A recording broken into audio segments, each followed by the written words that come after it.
I'll speak to Professor Laeed Zaghlami on Algeria, condemning the attacks in the Middle East. And Professor Laeed, thank you so much for joining us via our video link this evening.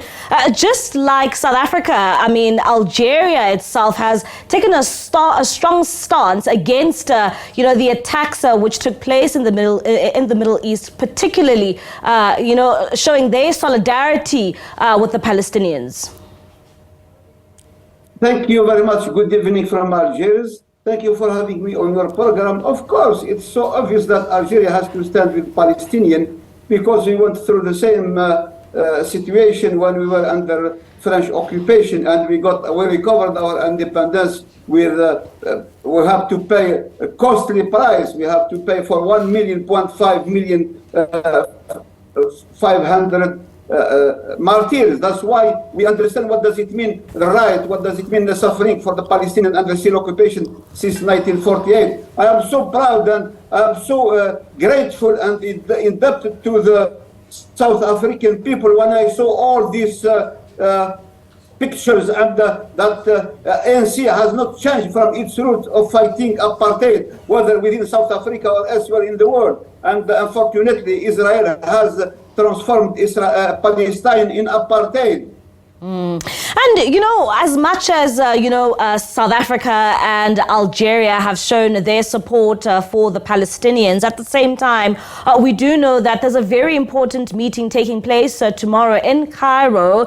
And, of course, a number of leaders will be making their way to Egypt tomorrow. How important is this meeting, particularly at this time? Well, without anticipating on the outcomes of this summit, for your information, Algerian president will not go, will not come. I understand that President Cyril Ramaphosa will be there, but we are skeptical about this. This is the point of view of the Algerian authorities.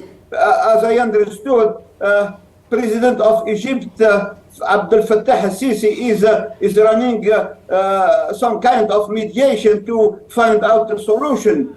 But some observer will say, we got already some glimpse from his answer when he said, of course, Palestinians can be removed from Gaza to go somewhere to Sahara of Negev, or even to Sinai. This is in Egypt territory. But I hope, and I am keeping fingers crossed, that the presence of so many leaders from all over the world will put pressure on the Israeli side to at least refrain from bombarding and discriminately Gaza, as well as to accept the ceasefire and offer opportunity for humanitarian aid. People are suffering, especially boys and kids and even women, elderly people, and so forth. More than that, what amazed me, what I feel really very sorry, that Israeli is bombarding even hospitals, even churches, even mosques,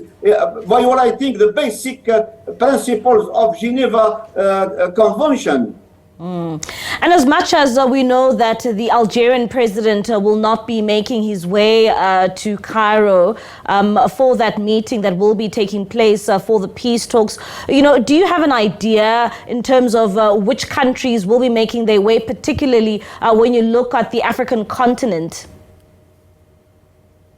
Well, from what I just read, there are leaders from European countries, from European Union, from, of course, neighboring countries in the Gulf state, Qatar, United Arab Emirates, and so on. But, of course, we have leaders from Germany, but as I said, I hope and I wish that the good intention of the president of Egypt, Abdel Fattah al-Sisi, are to securing a peaceful solution for the whole parties in that part of the region. What I meant to say, we are badly in need for a peaceful solution, and the solution will be a two-state. And of course, with the state of Palestine erected during the borderlines of 1967 with Jerusalem, the capital. I hope President Abdel Fattah al-Sisi of Egypt will secure this. Otherwise, if he carry on, if he will not accept, at least obtain this that will be another act of disappointment. And I hope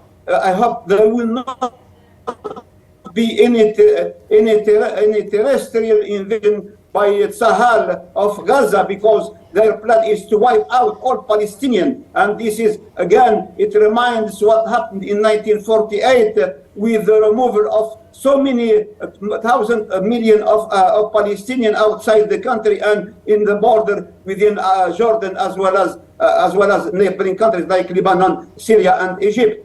And when it comes to, again, these peace talks and the Algerian government, what is their expectations for these peace talks which are being, held by the Egyptian government to try and find a resolution? You keep on speaking of, a two-state solution, and that has been the main rhetoric from many countries. Is the Algerian government also looking into, wanting these peace talks to surround the solution for the Middle East of this two-state solution?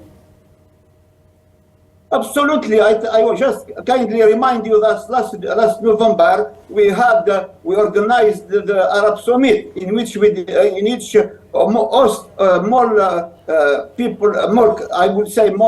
responsible who attended that summit agreed on a solution. And there was what we call Algeria's declaration, which stipulated that there will be reconciliation between different factions of Palestinians, and they agreed to unite themselves for a solution, but through resistance and through fighting. This is the only way, I would say, Israel will understand, because we went through a series of process of negotiation, but all of them are fruitless.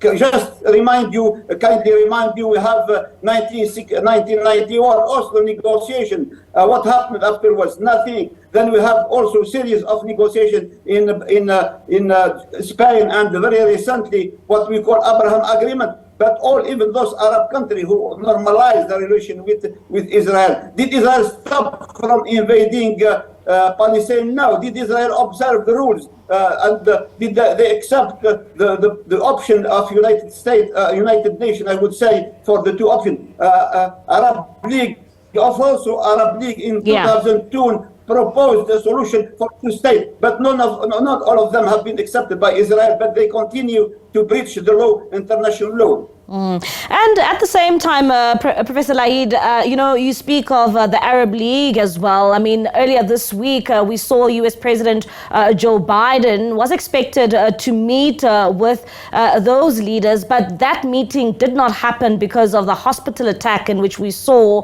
What do you make of the Arab League being part of these peace talks in Cairo? Well, frankly speaking, I will not trust so much Arab League, because most of them, as you may have realized, most of the countries which represent the Arab League have already normalized their relation with Israel. So that's to say, you mentioned that Joe Biden arrived to Israel on Wednesday morning. As soon as he arrived, he blamed already the Palestinians that were behind the shooting of a hospital. That is not true. There is no proof. But when I am talking at the meeting you mentioned about what's supposed to have with Jordan, with the president of course of Palestinian Authority, as well as Egypt and the kingdom of Jordan, they declined that for only reason because there was pressure from their own population, from the street, from their own public opinion. And as a matter of fact, all diplomats from Israel who were accredited to Arab countries which normalized with them have left. They knew there was a huge pressure from Arab street. And of course, as you may have seen yesterday in Algiers, for instance, the capital, there were over 1 million people who were on the street, besides thousands of people around the countries. So that is to say, Arab League is working is like an iron curtain working behind the scenes. I don't think they will be the right partner But I'm asking, I'm telling you, the only solution, as the ANC has done in their fight against apartheid, is through the army, through the armed fighting. I think I'm not cynical, but this is how history have taught us. You have to get your right, but by your own arms, and diplomacy does not work anymore. All right, then, Professor Laeed, thank you so much for your time. Always a pleasure talking to you here on SABC News.